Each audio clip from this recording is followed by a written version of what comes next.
Hello everyone, my name is Shama Prasad and I'm here with Team 1 representing McMaster University. We'll take you through the site initiation visit presentation in the next few minutes. Thank you for joining us.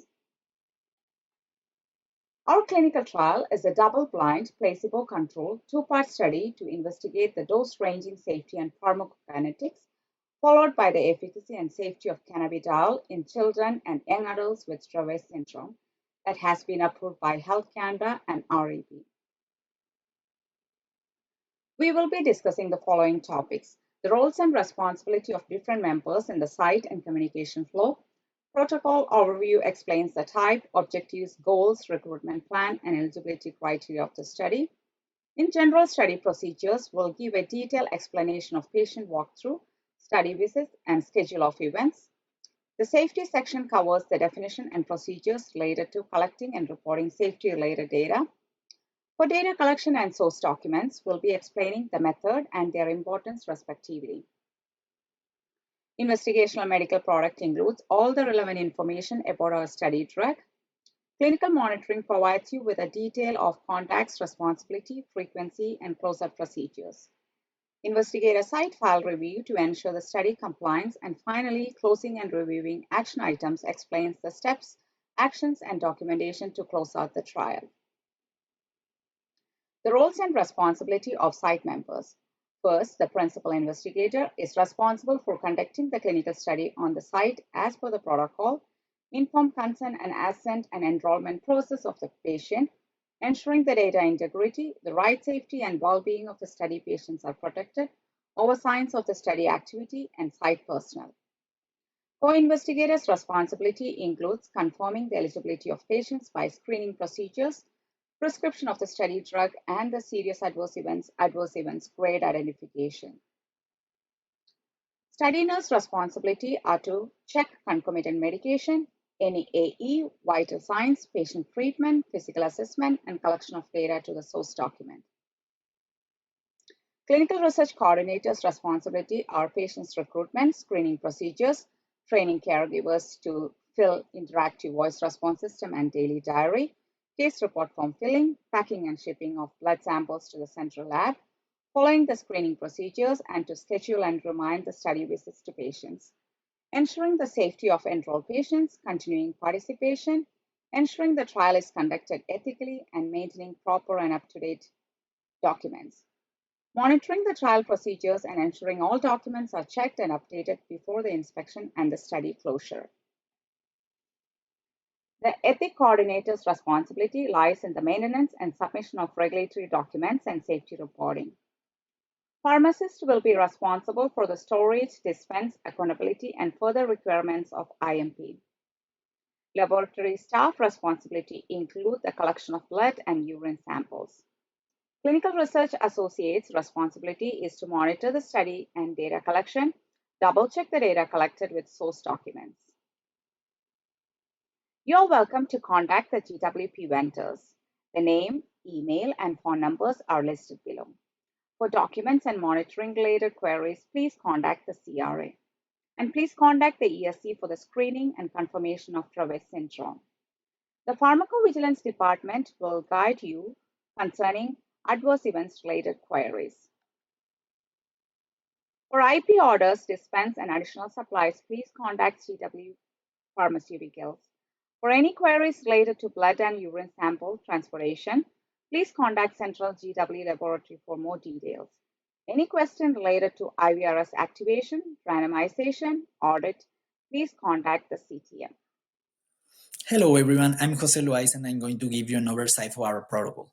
Our study is a phase 3 Part B multicenter clinical trial with a total duration of almost 24 weeks, with a 14-week treatment phase duration. It's a double-blinded 1-to-1 randomized clinical trial with a treatment and control arm, comparing the study drug and placebo in participants with uncontrolled seizures associated with Dravet syndrome. The main study objective is to assess the efficacy of the study drug as an adjunctive treatment when compared to a placebo in convulsive seizure frequencies. The secondary objectives are to evaluate changes from baseline in seizures, use of rescue medication, hospitalization, sleep evaluation, quality of life, menstruation, development, behaviors, plasma concentration of concomitant antiepileptic drugs, and assess the safety of the study drug. The enrollment goal is 100 participants, 50 participants for each arm of the study, and with participation of 30 centers distributed in 5 countries mentioned here, with 5 sites in Canada. To reach these goals, we will have 4 streams as a recruitment plan: site database, physician, media, and community outreach. As key inclusion criteria, participants to be eligible, they must give informed consent and follow study requirements, be between 2 and 18 years old, have 4 or more convulsive seizures during the baseline period, at least 4 weeks of stable dose treatment, and completion of an interactive voice response system in at least 25 of 28 days of baseline.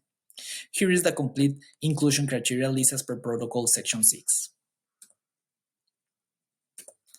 As key exclusion criteria, participants may not enter in the study if they have an abnormal clinical condition, laboratory values, or EKG results, history of alcohol or drug abuse, current or past use of cannabis, allergy related to any study drug components, or type 4 or 5 on the Colombian Suicide Severity Rating Scale. Here is the complete exclusion criteria list as per protocol section 6.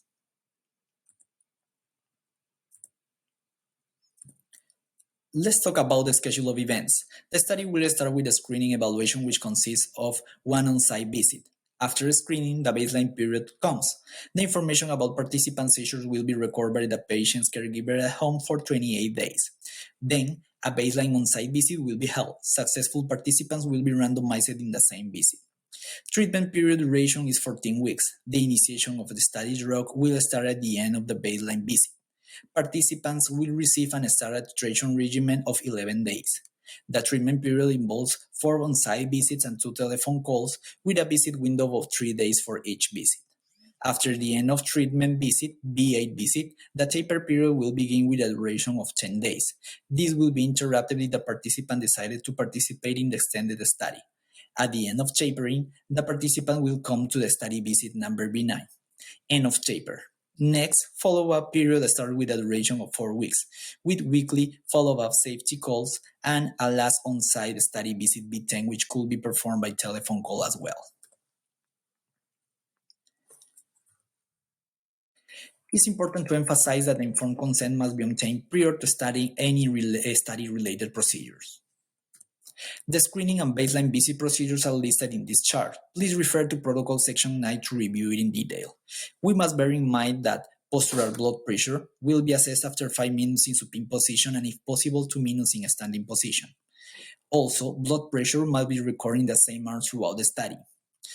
The diagnostic review form, DRF, will be sent to the Epilepsy Study Consortium, ESC, to see confirmation of diagnosis that could take up to 14 days.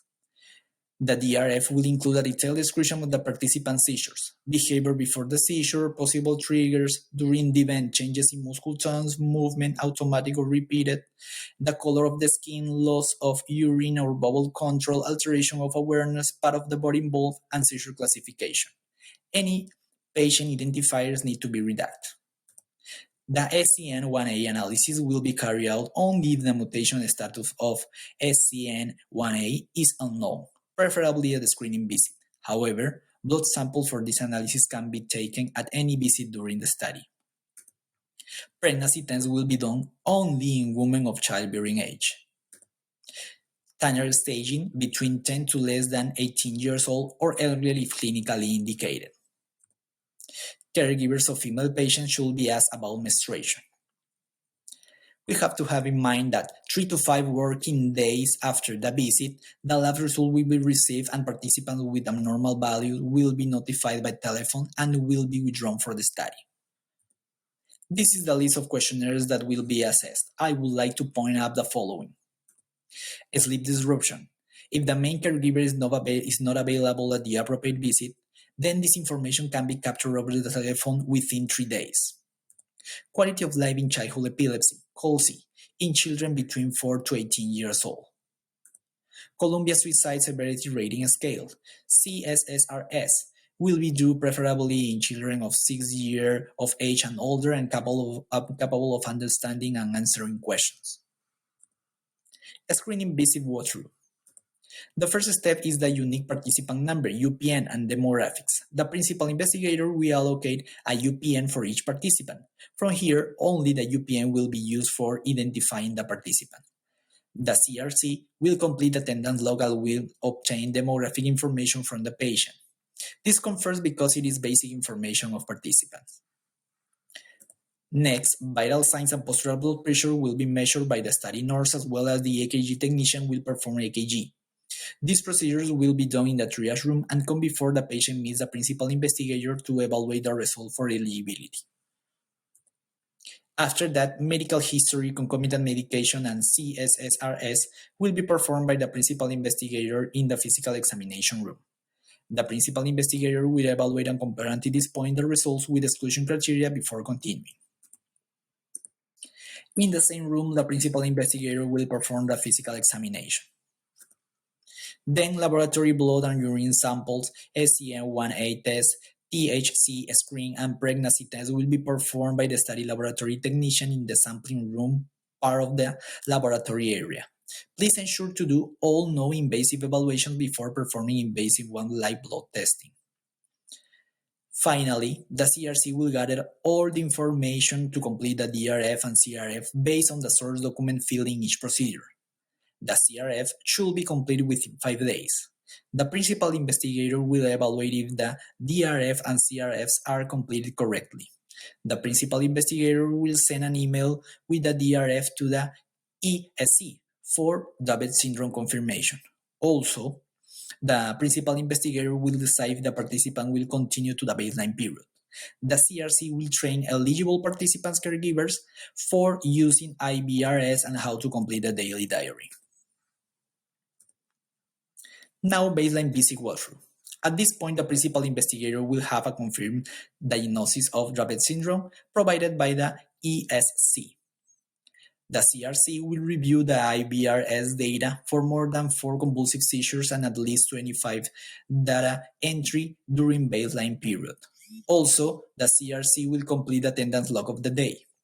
If the participant is still eligible, then vital signs, postural blood pressure, and EKG will be performed again as explained before.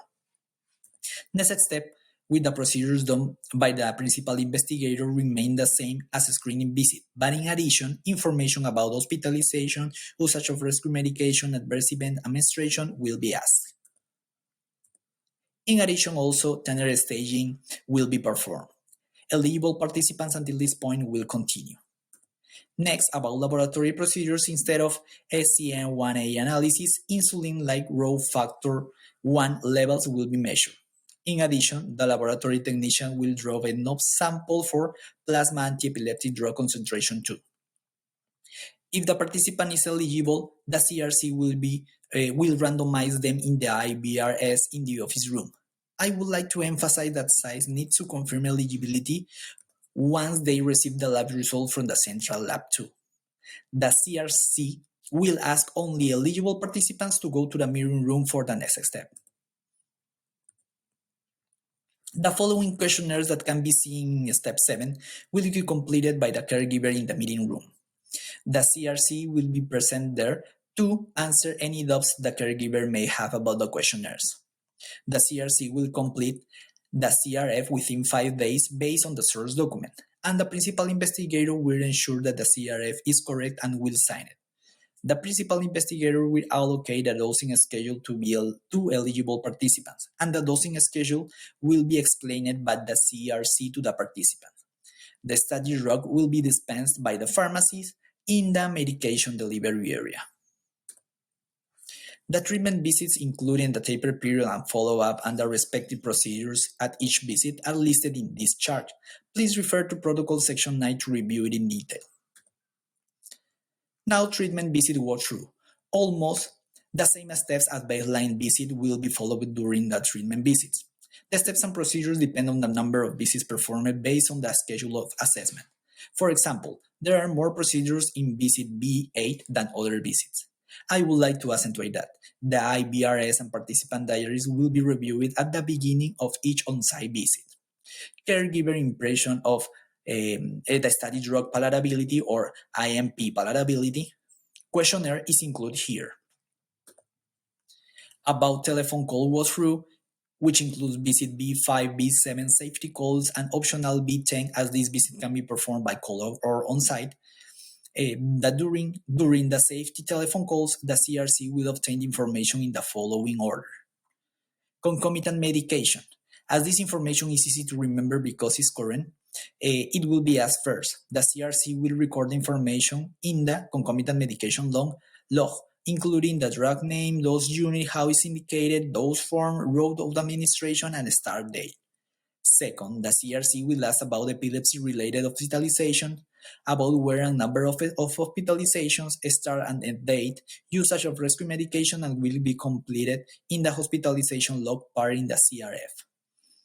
In the end, the CRC will ask about the adverse events, as this is the least pleasant topic to remember, as well as it can create confusion in relating effects between their baseline medication and the study drug. This information will be completed in the adverse event log inside the CRF, and it includes names of the adverse events, severity, starts and end date, and relation to the study drug. Hello everyone, I'm Anusha, and I will cover topics on safety, data collection, and source documentation. Feel free to ask any questions you may have. What's an adverse event?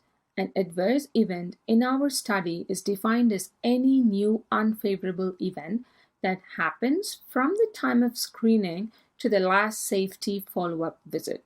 An adverse event may be classified as serious if it falls into any of these criteria. Medically significant events are events that may require intervention to prevent such an outcome. For example, intensive treatment in the ER or at home for allergic bronchospasm. Reporting procedures. The research coordinator will record information in the adverse event section of the case report form within 5 days of the patient's visit. The investigator will review and sign the CRF. All serious adverse events are to be recorded on the SAE forms and faxed to GW within 24 hours. Moving on to causality. For all adverse events, including SAEs, the following yes or no question must be answered by the investigator to capture a reasonable causal relationship of an event to the IMP on with the factors mentioned here. What should be recorded? You will record the following information in the AE section of the CRF. For adverse events, diagnosis or syndrome if known, or signs and symptoms must be entered if the diagnosis is unknown at the time of entry. Once the diagnosis or the provincial diagnosis is available, it should be updated, sometimes along with symptoms and signs. For example, fever and malaise due to respiratory tract infection. Here are some special circumstances that need reporting specific to our study. Pregnancy. Yes, the investigator must report any pregnancy to GW within 24 hours of awareness. Where possible, you must provide the outcome of the pregnancy as well. The other one would be potential case of drug-induced liver injury. The investigator will submit laboratory results to GW's pharmacovigilance department within 24 hours for any patient that meets the following criteria after randomization. These patients will be considered potential cases of drug-induced liver injury and be withdrawn from the study. Listed here are criteria for withdrawal. Some of them specific to our study include pregnancy, any adverse event that could compromise the safety of our patients, such as drug-induced liver injury or suicidal ideation and behavior. Listed here are the follow-up procedures. The investigator will follow up all adverse events until resolution and provide all follow-up information to GW. If the patient must be removed from treatment, or if the patient decides to withdraw, the patient must undergo end-of-treatment assessment and be given appropriate care under medical supervision until the symptoms stop or until the condition becomes stable. Notification of safety information. The sponsor will provide the CRAs or the CTMs, clinical trial monitors, safety reports such as SUSARs, who will in turn provide them to the investigators and research coordinators. After receiving, you will then submit them to the REB on time, as required by the local REB reporting requirements. The contact information for GW's Pharmacovigilance Department and timelines for reporting are mentioned here in this slide. Moving on to data collection and source documentation. What is a source document? Source documents are original documents, data, and records from which the patient's CRF is obtained. Source data should be entered into the CRF as soon as possible. This will be done by the person designated by the investigator. The source documents stay on site in the patient's research chart. Specifically, in our study, the research coordinator will train patients on how to use the diary, the IVRS, and the questionnaire. For diaries, the research coordinator will instruct the patients on how to enter these information onto their diary. Source data for assessments collected through IVRS will be managed by a separate service provider. The research coordinator will instruct caregivers to call the IVRS at this phone number and follow prompts to enter the seizure information. The seizure information, the frequency, and the type of seizure will be trained by the investigator at the time of screening. Listed here are the questionnaires used in our study. It's important to note that the same caregiver must complete them. The CSSRS form will be completed by the investigator. A case report form is a document that's designed to record all the protocol required information about the patient. Although the information may be entered by the study nurse or the research coordinator, the final responsibility rests with the investigator. The time frame to complete is 5 days. Some general guidelines for data entry and data correction are: each CRF page must include these. The CRF pages should be identified only by the patient's unique study identifier. You must write clearly and legibly using blue or black ballpoint pen. If data is not available, or if you need to make a correction, draw a single line through and mention why the item was not available, or enter the correct value near the original entry. Any strike through should be initialed and dated, and it must be readable. In this case, I can still see the reading was 55.1. Special attention. Please be aware of the hospital's infection control policy during these COVID times when moving reports in and out of the rooms. Thank you. Over to Tina now. Hi, I'm Tina. I'll be covering the investigational product, clinical monitoring, and closeout. These slides contain supplemental information, all of which is in the protocol. If you have any questions, please feel free to ask. The study investigational medication is an oral solution in sesame oil and ethanol. It's flavored with sucralose and strawberry. The active ingredient is CBD or cannabis oil. CBD is part of the cannabis plant, but it does not contain pleasure-inducing addictive properties. The placebo product matches the study medication, except it does not contain CBD. GW manufactures, packages, and labels each IMP with a unique packet identification number that identifies the medicinal content. In terms of storage, the IMP should be kept upright, room temperature, away from heat and direct sunlight. Any unused IMP should be thrown away 12 weeks after opening the bottle. These requirements apply to both the patient home and your approved IMP storage location. Table 1.0 outlines your IMP ordering and temperature control requirements. It's important to note that the IMP will be sent to you after your site activates the IVRS, but then you'll need to order it manually. Once the IMP is received, you must monitor the storage temperature daily and immediately notify the CRA of any deviations of your storage condition requirements. You will dispense the IMP to patients and caregivers at visits B2, 4, 6, and 8. GW will provide you with IMP instruction sheets and videos, which the CRA will review with you.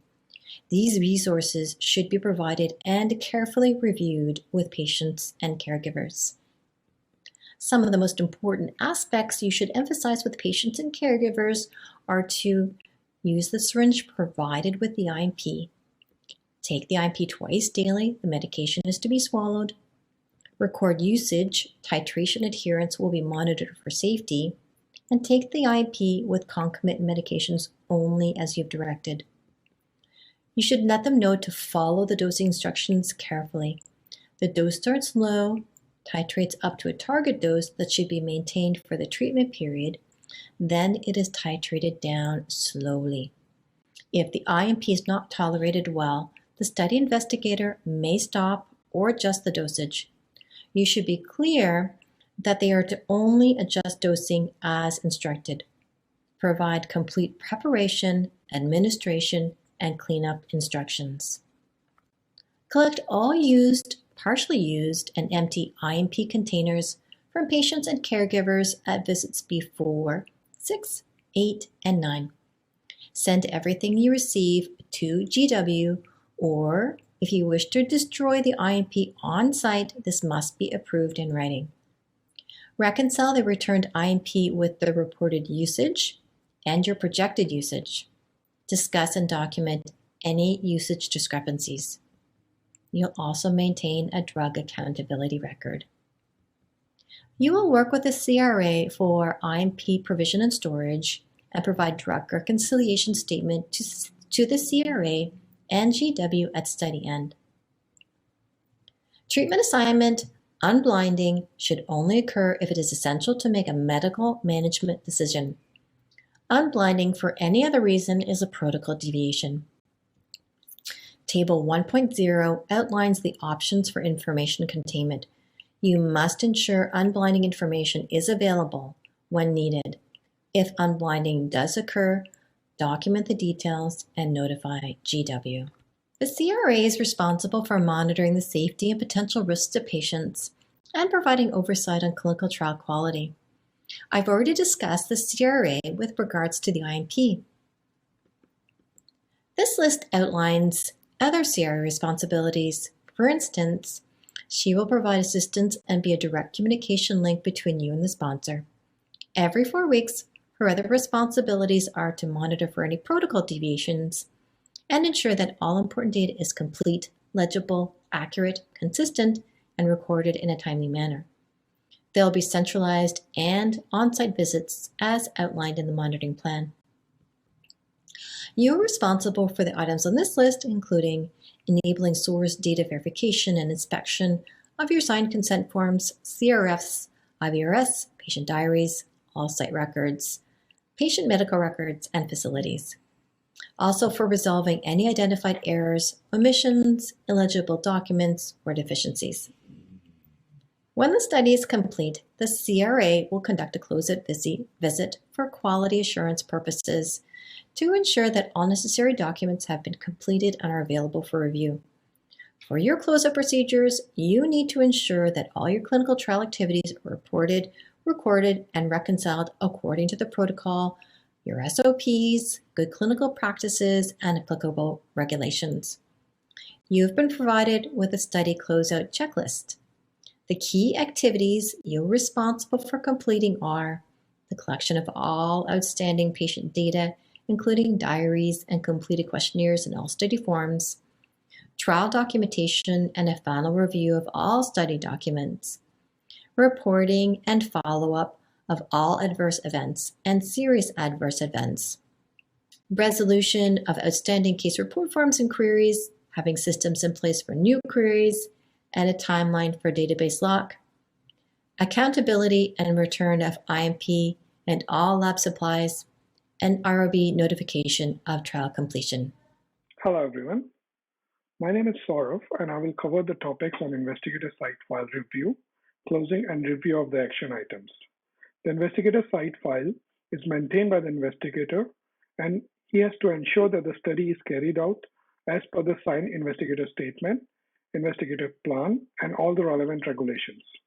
Investigator keep the information correct and up to date and are responsible for retaining all the data from the study before, during, and after it's completed. Study startup ISF documents. These are the list of the study startup documents. Continue. Now these are the during the study ISF documents. Continue. And now final study ISF documents.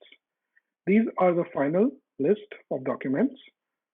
Final investigational medical product IMP accountability. Ensure that the drug was used according to protocol. Investigational medical product disposal should be documented if unused. Medicine is destroyed at the study site. Final trial closeout monitoring report, audit certificate, and clinical study report, finding and interpretation. Now, closing and review of the action items. First, final statistical data analysis, SAP. The SAP should be produced any deviation.